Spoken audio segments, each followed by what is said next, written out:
Hello friends, मैं अपनी जैन आपका स्वागत करता हूं आपके अपने यूट्यूब चैनल पर। दोस्तों, आज की वीडियो में यहाँ पर हम डिस्कस करने वाला है ITR 3 में आपको एक लाइव ITR 3 भर के दिखाने वाला हूं।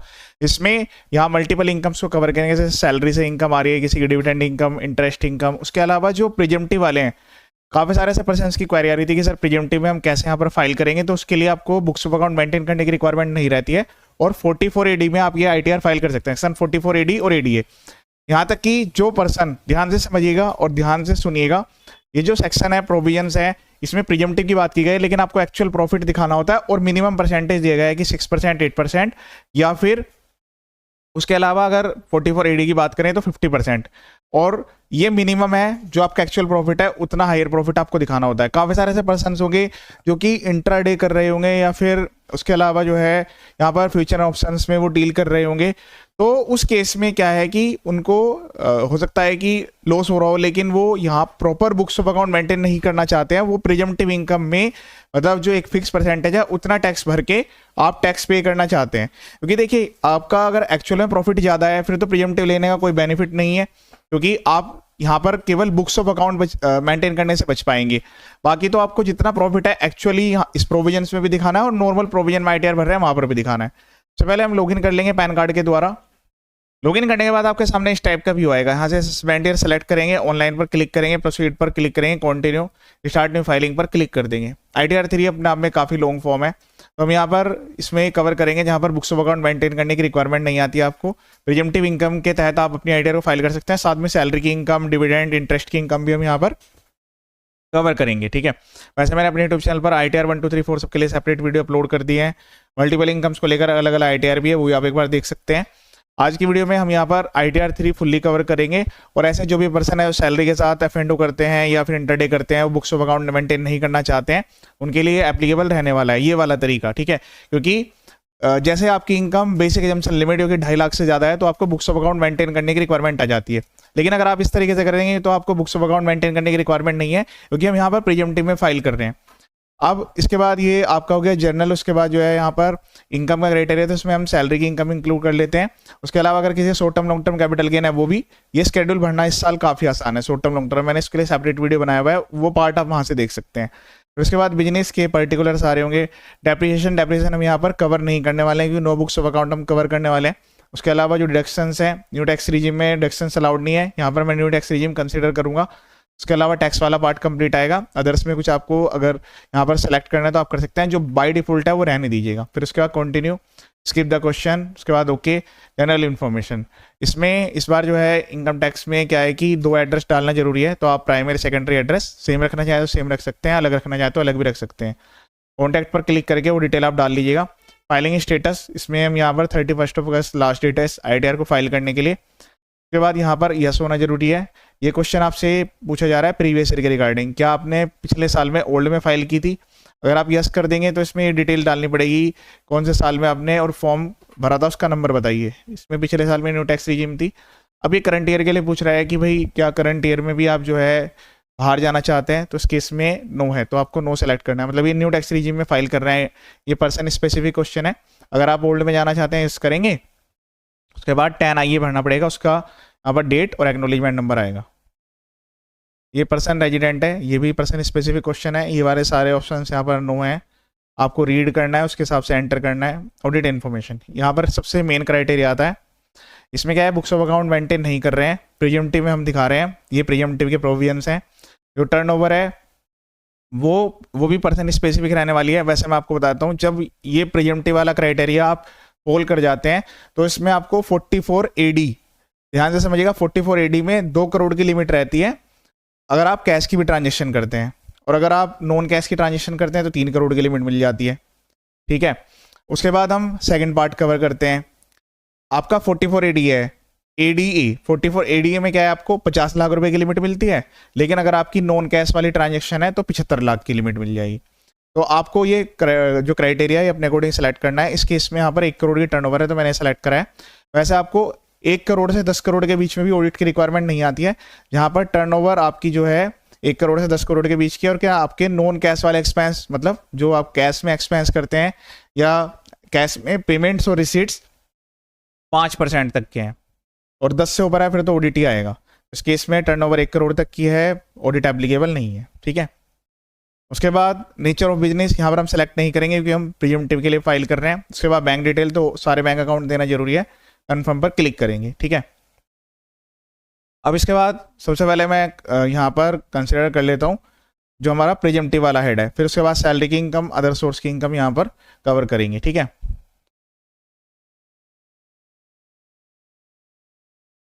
अब उसके बाद यहाँ आपको क्लिक करना है डायरेक्ट यहाँ पर सबसे पहले बैलेंस शीट वाले पार्ट में डिटेल जरूर डालनी है जहाँ नो बुक्स ऑफ अकाउंट है, तो उसके इसमें आपको यहाँ पर क्लिक करना है और इसमें ये 4 कॉलम्स आपको फीड आउट करने हैं। तो अगर डिटेल्स है तो डालेंगे, अदरवाइज आप 0 एंटर करेंगे। एक्चुअल डाटा डालना है यहाँ पर, जो भी कैश का बैलेंस है वो यहाँ पर हम दिखा देंगे एज ऑन 31 मार्च 2026, कन्फर्म पर क्लिक करेंगे। उसके बाद P&L में आना है आपको। P&L में आने के बाद यहाँ पर आपको प्रीजम्पटिव का ऑप्शन मिलेगा, इसमें दिया हुआ है computation of presumptive business income under the section 44 AD, edit पर क्लिक करेंगे। क्लिक करने के बाद यहाँ पर सबसे पहले कोड ऐड करना होगा आपको। तो nature of name of business में अगर आपने कोई नेम रखा हुआ है तो लिख लीजिएगा, वरना आप खुद का भी नेम दे सकते हैं, कोई मैंडेटरी नहीं है। उसके बाद यहाँ से आपको जो है बिजनेस के कोड सेलेक्ट करने की रिक्वायरमेंट आएगी, ठीक है। तो जो यहाँ पर जो है स्पेकुलेटिव एक्टिविटी करते हैं, ये देखिए मैं आपको बता रहा हूँ, इसमें नॉर्मल बिजनेस भी कवर है, स्पेकुलेटिव भी कवर है, F&O भी कवर है और शेयर्स की बाइंग और सेलिंग भी कवर है। मतलब जो शेयर्स को बाय सेल करने का बिजनेस करते हैं तो वो भी प्रीजम्पटिव में यहाँ पर दिखा सकते हैं, कोई ऐसी दिक्कत वाली बात नहीं है कि उनको यहाँ ऐसा करना मैंडेटरी है कि भाई वो अपना जो भी बाइंग एंड सेलिंग या जो भी यहाँ पर एक्टिविटी कर रहे हैं तो उसके लिए उनको जो है अलग से बुक्स ऑफ अकाउंट मेंटेन करने की रिक्वायरमेंट आए, ठीक है। तो अगर कोई पर्सन है जो कि स्पेकुलेटिव यानी कि इंटरडे कर रहा है तो वो ये सेलेक्ट कर लेगा, नेम लिख देगा यहाँ पे, उसके बाद सेव पर क्लिक कर देगा। ध्यान रहे कोड जरूर आपको सेलेक्ट करने हैं। अगर F&O करा है तो F&O का ये कोड रहता है, और जो मैंने टर्नओवर की लिमिट बताई है वो रहती है आपको। तो अगर आपकी कैश की कोई ट्रांजेक्शन नहीं है तो 3 करोड़ रुपए की लिमिट मिलेगी, और कैश वाली है तो 2 करोड़ तक की लिमिट यहाँ पर मिलने वाली है। तो आपको मिनिमम 6% और विच एवरेज हायर दिखाना होगा, ठीक है। तो मैं अभी फिलहाल ये वाले दोनों कोड्स यहाँ पर ऐड कर लेता हूँ। उसके अलावा अगर आपका कोई और नॉर्मल बिजनेस भी है तो वो भी आप ऐड कर सकते हैं, मतलब टर्नओवर का क्राइटेरिया वही रहेगा जो टोटल क्राइटेरिया है, ठीक है। तो इस तरीके से आपको यहाँ पर जो है डिटेल्स को ऐड करना है प्रॉपर सही तरीके से, और सही कोड से यहाँ पर आपको सेलेक्ट करने होंगे, ठीक है। जो 44 AD के कोड हैं वो अलग है, 44 AD के जो कोड्स हैं वो अलग है। अब उसके बाद यहाँ पर हम प्रीजम्पटिव इनकम दिखाएंगे। जैसे आप सपोज करो आपकी टर्नओवर है, तो जो आपकी कैश वाली टर्नओवर है वो कैश वाले कॉलम में, उसके अलावा कोई अदर मोड में तो, और ऑनलाइन वाली टर्नओवर है तो इस तरीके से आप यहाँ पर जो है एंटर करेंगे, ठीक है। फिर इसमें आपको जो भी परसेंटेज ऑफ प्रॉफिट आपने 6% तो मिनिमम दिखाना है, ठीक है। उससे कम वाले भी कम से कम 6% तो दिखाएंगे, और जो भी आपका एक्चुअल प्रॉफिट है वो यहाँ पर आपको एंटर करने की रिक्वायरमेंट आएगी, ठीक है।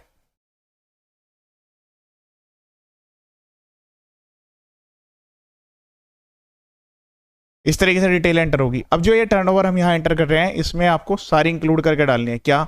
स्पेकुलेटिव की भी यहीं पर आएगी, जनरल ऑप्शंस की भी यहीं पर आएगी, उसके अलावा जो आपकी नॉर्मल बिजनेस वाली है वो भी, सबका क्राइटेरिया मिला के आपको उतनी ही लिमिट यहाँ पर मिलने वाली है जितने की मैंने आपको भी बताया कि वैसे तो इस केस में क्या है कि 2 करोड़ तक की है, बाकी अगर आप नॉन कैश वाले हैं तो 3 करोड़ की लिमिट मिल जाएगी। तो आपकी जो फ्यूचर ऑप्शंस, इंट्राडे इस टाइप की जो चीज़ें हैं वो इसमें कवर होती है। उसके बाद सेव पर क्लिक कर देना है, ठीक है। अब ये तो हमने बता दिया है कि भाई जब डिटेल आप यहाँ पर एंटर कर रहे हैं तो फिर आपको किसी और जगह पर एंटर नहीं करनी है, ना तो यहाँ पर एंटर करनी है रेगुलर बुक्स ऑफ अकाउंट वाले में, ना ही आपको ये जो स्पेकुलेटिव वाली है यहाँ कहीं पे एंटर करनी है। और एक और जगह भी ये एंटर करने का ऑप्शन आता है, तो अगर आपने ऐसा कर दिया तो फिर वो डुप्लीकेशन हो जाएगी। एक आपका डायरेक्ट जो है ट्रेडिंग अकाउंट में भी ऑप्शन दिया गया है ये वाला, ठीक है। तो यहाँ पर भी आपको कोई डिटेल एंटर करने की रिक्वायरमेंट नहीं आई। अब हमने जो है प्रीजम्पटिव ऑप्ट किया है, वो नो बुक्स ऑफ अकाउंट का एक केस है। अब इसमें हम सैलरी की इनकम और उसके अलावा जो अदर सोर्स वाली इनकम है वो कंसीडर करेंगे। सैलरी के लिए आप यहाँ पर क्लिक करेंगे, ऑटोमेटिकली आपकी बाय डिफॉल्ट सैलरी आ रही होगी, ठीक है। तो अगर TDS डायरेक्ट है तो ऑलरेडी आएगी, और नहीं है तो फिर आपको मैनुअली ऐड करना होगा। Name of employer, nature private के लिए अदर्स है, बाकी गवर्नमेंट PSU वो आपको स्पेशली सेलेक्ट करना होगा। एड्रेस आएगा जो भी आपके एम्प्लॉयर हैं, प्रॉपर एड्रेस देना है, ऐड पर क्लिक करना है। सैलरी तो बेसिक सैलरी, बेसिक वाले में ही आप पूरी डिटेल डाल सकते हैं अगर आप न्यू टैक्स रिजीम में ITR भर रहे हैं, लेकिन अगर आप ओल्ड में भर रहे हैं तो फिर आपको बाइफरकेट करके डालना होगा, इसलिए सैलरी स्लिप ले लीजिएगा और उसके बाद ये डिटेल ऐड करिएगा। न्यू टैक्स रीजन में बाय डिफॉल्ट 75,000 की आपको डिडक्शन मिलने वाली है।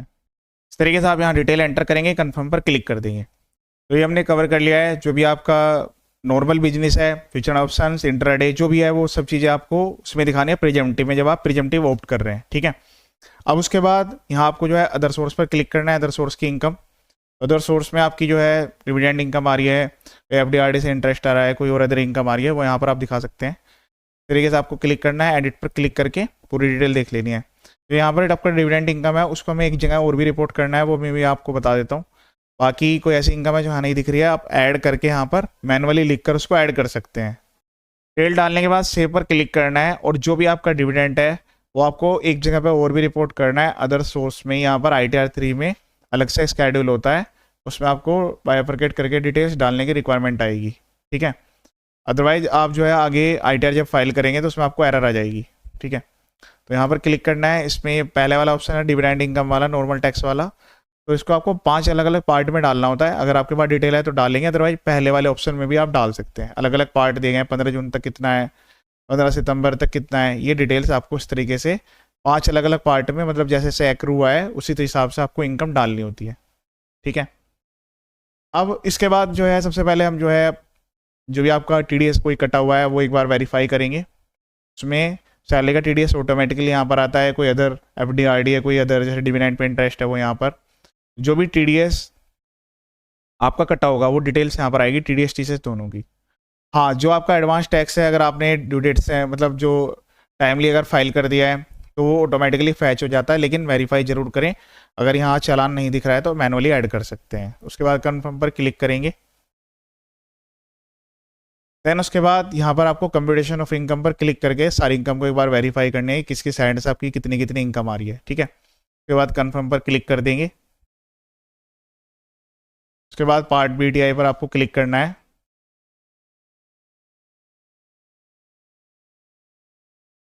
यहाँ पर आपका जो भी टैक्स होगा वो आपको दिखेगा। तो अगर मतलब आपका टैक्स अगर पेबल आ रहा है तो वो यहाँ पर आपको पेबल दिखेगा, पहले चालान भर के फिर सबमिट करिएगा। अगर कोई रिफंड आ रहा है तो वो आपको रिफंड दिखेगा। ठीक है, उसके बाद कन्फर्म पर क्लिक कर देंगे। कन्फर्म पर क्लिक करने के बाद हम क्लिक करेंगे proceed to verification. Proceed to verify पर क्लिक करना है। प्रोसीड टू वेरीफाई पर क्लिक करने के बाद जो नेम है वो यहाँ पर सेलेक्ट करना है। उसके बाद यहाँ आपको जो है प्लेस एंटर करना है इस तरीके से। उसके बाद प्रोसीड टू वैलिडेट पर क्लिक करना है। नेक्स्ट पेज पर रिडायरेक्ट होंगे, इस टाइप का मैसेज आएगा। उसके बाद प्रीव्यू पर क्लिक करेंगे। उसके बाद प्रोसीड टू वैलिडेट पर क्लिक करेंगे। अगर सब कुछ डाटा ओके है तो यहाँ पर मैसेज आएगा कि वैलिडेशन सक्सेसफुल हो गया है। तो एक बार प्रीव्यू के पहले वैलिडेशन होता है, उसके बाद यहाँ पर वैलिडेशन होता है। एक यहाँ पर आपको इस टाइप का मैसेज देखने के लिए मिल सकता है कि अगर आप यहाँ जो है proper books of account maintain कर रहे हैं तो आपको डिविडेंड इनकम जो है P&L के थ्रू रिपोर्ट करनी है। ठीक है, तो अब इस केस में क्या है कि हम तो यहाँ पर प्रॉफिट एंड लॉस का पार्ट नहीं है, क्योंकि वो बिजनेस इनकम में नहीं है, ये इस पर्सन की खुद की डिविडेंड इनकम है सेल्फ बेस पे। तो ये वाली चीज़ आपको रीड करनी है। और अगर आपकी जो ये डिविडेंड इनकम है बिजनेस से मतलब बिजनेस अकाउंट्स में आ रही है तब आपको उसको अलग से रिपोर्ट करना है, अदरवाइज कोई दिक्कत वाली बात नहीं है। प्रोसीड टू वेरीफाई पर क्लिक करना है, ई वेरीफाई नाउ पर क्लिक करेंगे, कंटिन्यू पर क्लिक कर देंगे।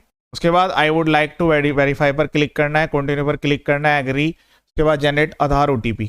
तो आधार में जो नंबर रजिस्टर्ड है उस पर OTP जाएगा। OTP वेरीफाई करते हैं आपकी जो रिटर्न है वो सबमिट हो जाएगी, और यहीं से डाउनलोड का ऑप्शन भी यहाँ पर आ जाएगा।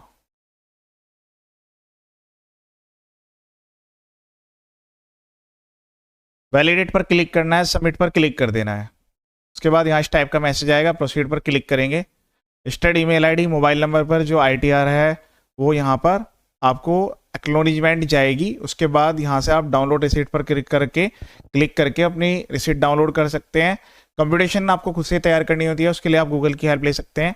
ई फाइल में जाकर यहाँ पर व्यू फाइल रिटर्न में जाकर आप ये चेक कर सकते हैं कि आपने जो रिटर्न फाइल की है प्रॉपरली, उसकी PDF भी डाउनलोड करके अपने पास रख सकते हैं। तो ये था कंप्लीट प्रोसेस। इसके अलावा मेरे यूट्यूब चैनल पर बाकी अदर वीडियोज भी अवेलेबल है। चैनल का पर्पज फुली एजुकेशनल है, वीडियोज को शेयर जरूर करें ताकि सभी को उसका बेनिफिट मिल जाए। ये वीडियो देखने के लिए थैंक यू सो मच।